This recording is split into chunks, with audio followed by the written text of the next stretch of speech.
This is Nightly Business Report with Tyler Matheson and Sue Herrera. 7-year low. That's where oil prices settled after tumbling 6%, sending stocks sliding and investors questioning those energy sector dividends. Warning sign, a part of the bond market could be sending a message about the economy and the stock market too. Global coffee empire. Does the $14 billion buyout of Keurig Green Mountain make sense? All of that and more tonight on Nightly Business Report for Monday, December 7th. Good evening, everyone, and welcome. We begin tonight with the intensifying rout in the energy sector, an historic decline that is taking the broader stock market along for the slide. Domestic crude fell nearly 6% today to $37.65 a barrel. That's its lowest close in nearly 7 years and way off its peak of $108 a barrel back in June, just a year ago, 2014. As for stocks, the main averages were weighed down by the energy sector collapse. The Dow Jones Industrial Average fell 117 points to 17,730, weighed down by both ExxonMobil and Chevron. The Nasdaq was off 40 points, and the S&P 500 sank 14. And natural gas prices are falling as well. That commodity was off more than 5%, settling at its lowest level since October and down about 28% this year. Jackie DeAngelis takes a closer look at the falling energy prices and what they mean for you, the consumer. It's the gift that keeps on giving, and just in time. Low energy prices. Crude oil trading under $40 a barrel and natural gas just around $2.10, both down more than 10% over the course of the last month. The crude crush comes after OPEC said it won't cut output. If OPEC isn't cutting, then none of the other major producers will either. That means more oil in a world already awash in it. I would say about 36.5 is about where we could probably bottom out here. I have no idea, that it can't, say go lower. But right at this point, I'm looking at the moving averages. That seems about as much as you can get near term, that is. And as expected, the focus is on retail gas prices. AAA says that the national average for a gallon of regular is $2.03, just ticks away from that $2 level. Retail gas looks like it will be under $2 come the beginning of the year. Again, that's subject to change. Remember, once the gas prices go down, everyone seems to drive a little further, buying bigger cars. So that could change very quickly. Nat gas is suffering because Mother Nature has been kind. Milder temperatures across the East Coast are easing the need to turn up the thermostat. The Energy Information Administration estimates that homeowners using nat gas, they'll see 10% lower heating bills based on its temperature models. Though less people use heating oil and propane, they'll see reductions as well. The causes are different, but the effects are the same. More money in consumers' pockets. The question, of course, is if they'll spread that cheer and spend that money this holiday season. For Nightly Business Report, I'm Jackie DeAngelis. Low oil prices are prompting energy companies to cut back on spending, but investors are also starting to wonder and worry what, if anything, may happen with their dividends. As Bob Pisani reports from the New York Stock Exchange, there's growing concern that they could be at risk. It was another bad day in the energy space. There's two worries. First, weaker oil. It's now well below $40. And second, the Friday announcement by pipeline operator Kinder Morgan that it was reviewing its dividend policy, meaning they may cut it. Now, that dividend review is creating a whole second wave of panic above and beyond low oil. That's because a large percentage of oil and gas investors own these stocks for one reason only, the dividend. You cut it, the stocks will likely drop a lot more and fast. Now, none of the big oil companies like Exxon or Chevron have cut their dividend, nor have they said that they plan to. However, a lot of people are finally starting to believe that oil could stay lower for a lot longer. There's a substantial group who think oil could still be in the $40 range a year from now, going into 2017. Well, if that's the case, then all bets may be off. It's not clear then if the dividend would be safe, even for an ExxonMobil. And these dividends are expensive. Exxon pays about $1 billion a month in dividends. So does Shell, $1 billion a month. And if you're waiting for some rocket to bring oil back to $80 or $100, that's unlikely. Talks among OPEC members collapsed on Friday because Saudi Arabia, the biggest producer, refused to unilaterally cut production. They said, in effect, we're going to keep pumping oil, even if it means alienating every OPEC partner we have and every non-OPEC partner. For Nightly Business Report, I'm Bob Pisani at the New York Stock Exchange. Amid the slump in energy prices, oil and gas companies are taking a closer look at their holdings. Today, oil and gas producer Devon Energy said that it would buy some assets from Felix Energy for about $2.5 billion. The company is also looking to sell its stake in Canada's Access pipeline system, which carries heavy oil across Alberta.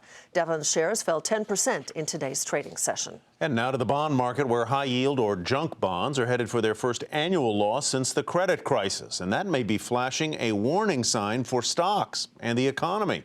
Mike Santoli explains. As 2015 winds down, junk or high yield bonds have become a leading worry for investors. Credit conditions have historically led equity markets, especially around economic turning points. So with the junk bond market conspicuously weak in recent weeks, stock investors are wondering if a significant economic slowdown is imminent. Take a look at the interest rate spread over treasuries. It's near its high for the year and not far from its post-financial crisis high. There are three main takeaways here. First, there's significant risk aversion by credit investors as they demand higher yields to compensate for the hazard of holding them. Second, the default rate on these riskier bonds has been climbing, with the number of distressed bonds now at a 6-year high. And third, the likelihood of a Fed rate hike next week seems to have scared some money out of junk bond funds. That's because no one is quite sure how this sensitive sector of the bond market might respond to a slight change in short-term rates. As you can see, the S&P 500 has managed to climb back toward its highs of the year despite the continued pressure on high-yield bonds. So what has bond investors so anxious? Much of the pain is centered in energy bonds, now under stress due to the low oil and gas prices, though the weakness has begun to extend outside the commodity-related sectors just a bit.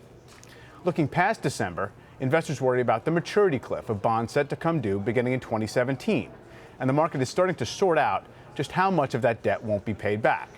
Distressed issuers have about $145 billion in bonds scheduled to mature between 2017 and 2021. Plenty of issuers have bonds already trading at levels that imply high risk of default. In addition to petroleum and coal producers such as Chesapeake Energy, Arch Coal, and Peabody, some struggling consumer and industrial companies like Avon and Titan International have bonds priced at distressed levels as well. Note that some market handicappers think the junk market is overstating the threats to the stock market. Goldman Sachs last week said high yield was sending, quote, a false recession signal. And the stock market might not be as oblivious as it seems when it comes to heeding the message of the bond market. Energy and industrial stocks, after all, have lagged badly, and the small number of stocks leading the S&P higher have been fast-growing tech and consumer stocks that aren't reliant on easy credit. For Nightly Business Report, I'm Mike Santoli.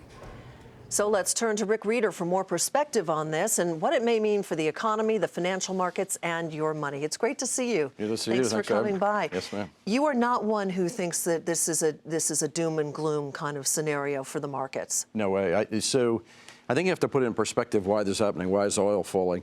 It's not because of demand. Normally, when this augurs for a tougher economic condition, it's because demand is falling off. We've changed the supply paradigm in the world. There are more producers, and there's new technology, horizontal fracking et al., that allows you to produce more. So what happens is, and we're talking about the high yield market, you're seeing an amazing bifurcation of energy's not doing well, commodities are not doing well. But when you look at things like transportation, airlines, when you look at retailer or restaurants, the beneficiaries of lower fuel prices are doing quite well. What's happened is you're getting, like in the equity market, in high yield, a very bifurcated market. The winners, who's on the right side of technology versus the other side. Defaults are up a little bit this year, and they may go up a little bit. But I hear you saying that it is a largely containable or contained to energy and commodity sectors, right? Yeah, so I'd say there are a couple of things. One, I do think that the economy, U.S. economy, is cresting, and I don't think we're heading into a recession. But we've had, when you look at auto sales, home sales, hiring in the economy, it's been pretty good. I think actually you're coming off the boil a bit. Now the Fed is starting to normalize very slowly, starting to normalize. But when you look at what's happening in terms of, you're talking about a complete bifurcation of the marketplace, winners and losers, who's on the right side of technology versus who's not. And the names we're talking about where you're seeing distressed, energy commodities, where you've changed the cash flow for these companies so rapidly, so quickly, and they're just, and they've you think about the last 3 or 4 years with low cost of debt, they've levered up significantly. Does it matter to those companies that are in those distressed areas whether or not the Fed moves on rates and how quickly they move on rates? No. So, we've expected the Fed to move. I think the market has been ready for the Fed to move for a year, for quite a 9 while. months to a year. And the Fed's going to move 25 basis points probably in December and be very, very gradual. The transmission of that into the economy is going to be largely de minimis. The real issue with all these companies is when does the price of fuel and when do the price of some of these commodities stop falling? Mm-hmm. And it's literally supply demand driven. Weather is having an impact on it as well. I'm guessing that most people who are exposed to high yield or junk bonds are in a fund at BlackRock or an ETF like what you guys and others run. If that is the case, can I trust that my portfolio manager is going through and plucking out the bad guys and snazzing up my portfolio so I'm not as exposed when the bad news comes? So listen, I think we're entering an environment. Whenever economies, and global growth is slowing or is moderate, and U.S. growth is slowing a bit, it's very important to think about how cash flow is changing and how you think about the portfolio. And we use an incredible amount of research and analysis to determine where are you supposed to be, where not. And by the way, some of the companies that have come under pressure are actually good value, and they're providing some pretty decent opportunities today. Mm-hmm. So we've started to wade into some of them, but I think energy probably still has a bit more to go, and I would agree with that price pressure probably sends it down before up. Okay, Rick, nice to have you with us. Thanks so much for joining us. Rick Reeder of BlackRock. And new developments today out of San Bernardino, where the FBI said the assailants in the deadly San Bernardino attacks had been radicalized for a long time. Jane Wells is there with more on the investigation. 19 pipes, 5 guns, 380 pieces of evidence, over 400 people interviewed so far. The FBI is trying to build a picture and a timeline of Syed Farook and Tashfeen Malik, seen here entering the U.S. in July 2014.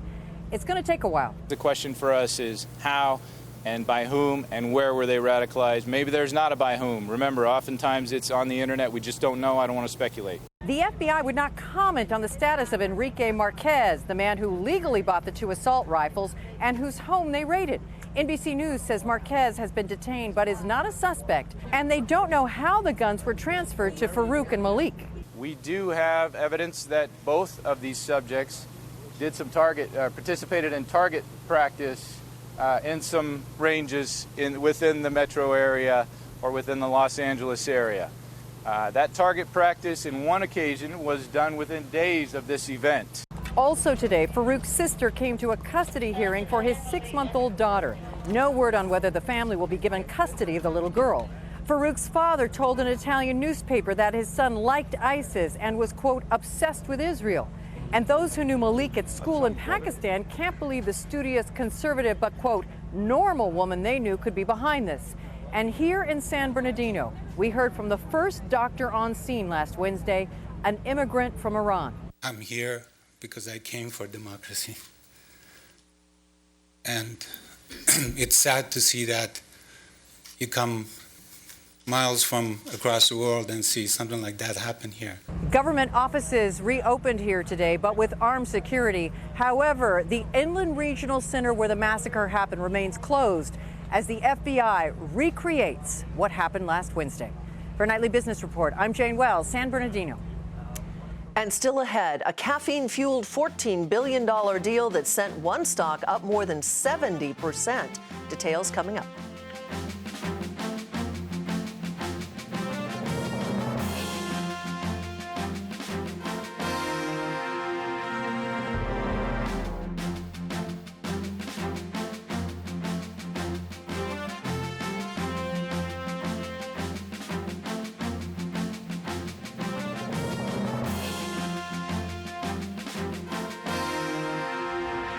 General Electric has terminated its agreement to sell its appliance business to Sweden's Electrolux. The deal had been valued at more than $3 billion. The Department of Justice filed a lawsuit to block it this past summer, saying the combination would cut competition and raise prices for kitchen appliances. Shares of GE were off a fraction today.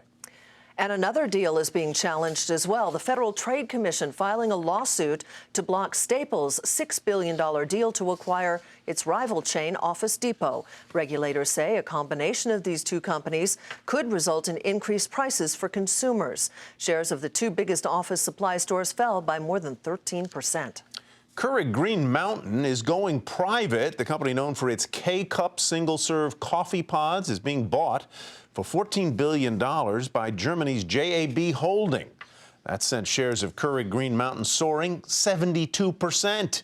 The deal comes as Keurig faces a number of challenges, but as Morgan Brennan tells us, the acquirer has plans to dominate the global coffee industry.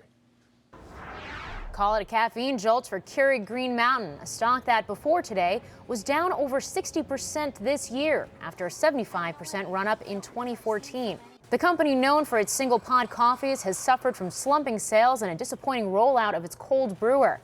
But analysts say the surprise deal makes sense. The price tag looks absolutely shocking if you're looking at Green Mountain Coffee Roasters as an ongoing concern, operating just as it was before going private. However, my sense is that there'll be a massive cost reduction in the investment in cold, which is their, carbonated soft drink venture into cold beverages, so that could really eliminate $125 million of losses in fiscal 16 overnight. An investor group led by closely held JAB Holding Company is behind the takeover.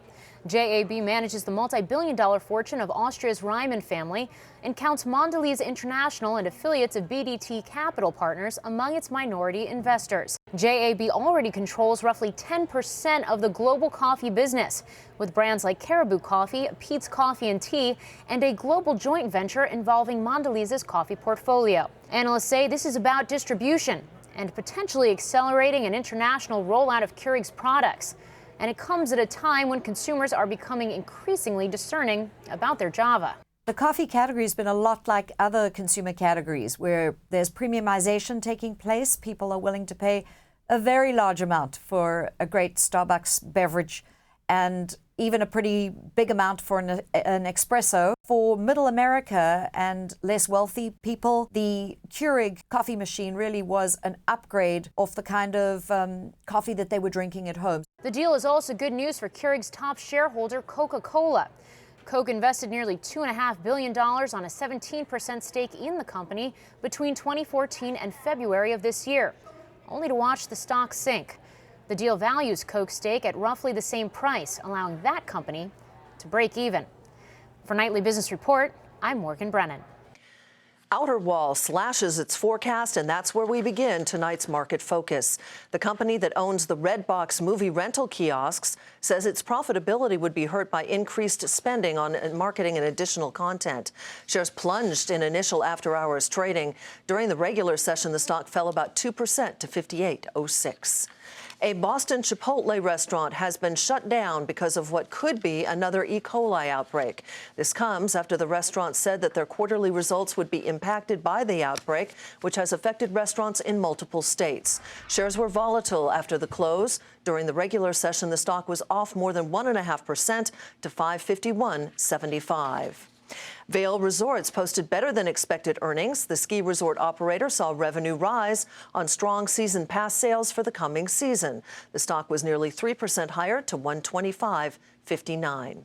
Newell, Rubbermaid, and Jarden are in talks to combine, and that's according to reports. Rubbermaid has a market cap of about $12 billion. Jarden's is about $10.5 billion. Newell surged about 7.5% to $48.16. Jarden was nearly 4% higher to $50.09. Nike has signed LeBron James to a lifetime deal in the largest single athlete deal in Nike's 44-year history. Terms of the deal not disclosed just yet. Shares of the Dow component surged in initial after-hours trading on that news. During the regular session, the stock was off a fraction to 131.60. The Supreme Court refused to hear a challenge to an assault weapons ban in a Chicago suburb. That, along with President Obama's call on Congress to pass new gun controls last night, lifted shares of gun makers today. Both Smith & Wesson and Sturm Ruger rallied because of the possibility that guns might be harder to buy in the future. The stock was more than 7.5% higher today. It finished at $20.44. H&R Block reported weak quarterly results late today. The company said lower revenue and added expenses weighed on its results. Shares tumbled initially after the close before surging. During the regular session, the stock was off a fraction to $36.89. Breakthroughs in blood diseases. Many of the latest treatments were presented at the American Society of Hematology. But a number of biotech stocks that develop drugs in that space, like Bluebird, Global Blood Therapeutics, and Agios Pharma, fell sharply today. Meg Terrell reports on the advancements being made and the setbacks.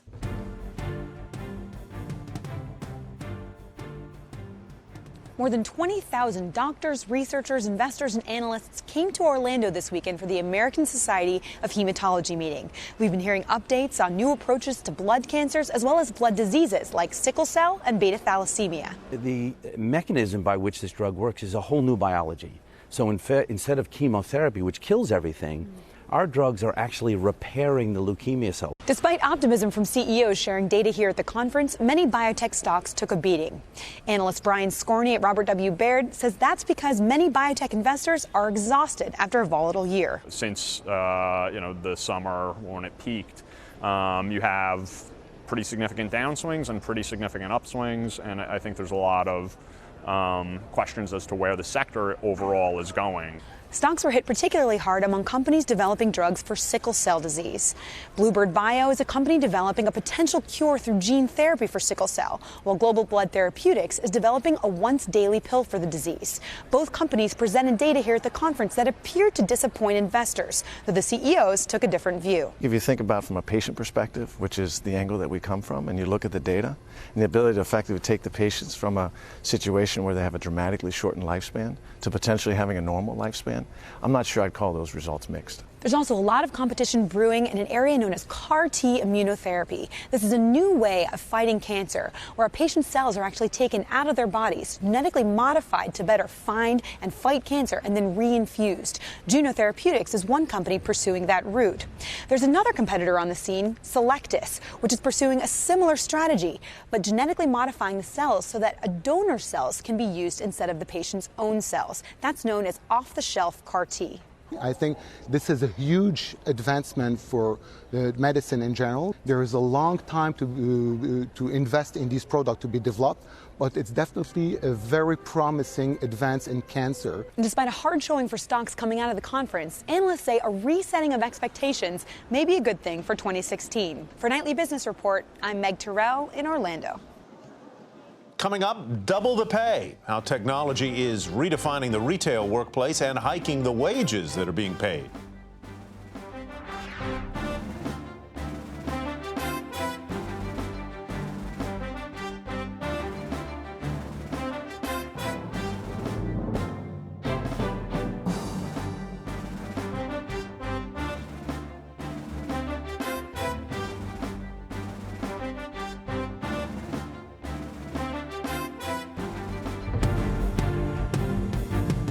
Here's what to watch tomorrow on the data front. The Job Openings and Labor Turnover, or JOLTS, survey is out. We'll also have the Small Business Optimism Index, and Anheuser-Busch InBev and Molson Coors testify on Capitol Hill about their proposed merger, and that's what to watch Tuesday. Call them upwardly mobile jobs. As more consumers shop on their phones, there's growing demand for workers in the digital retail space. In fact, Forrester Research forecasts 100,000 digital retailing jobs will be added to the economy between 2013 and 2017. And as with so many new jobs being created, technology is at the core of what these workers do. And for now, that means greater opportunity and higher pay for those with the right skills. Following Friday's strong employment report, Mary Thompson takes a look at where the jobs are from the online retailer Wayfair's offices in Westborough, Massachusetts. Wayfair promises clients they'll find a zillion things for their home.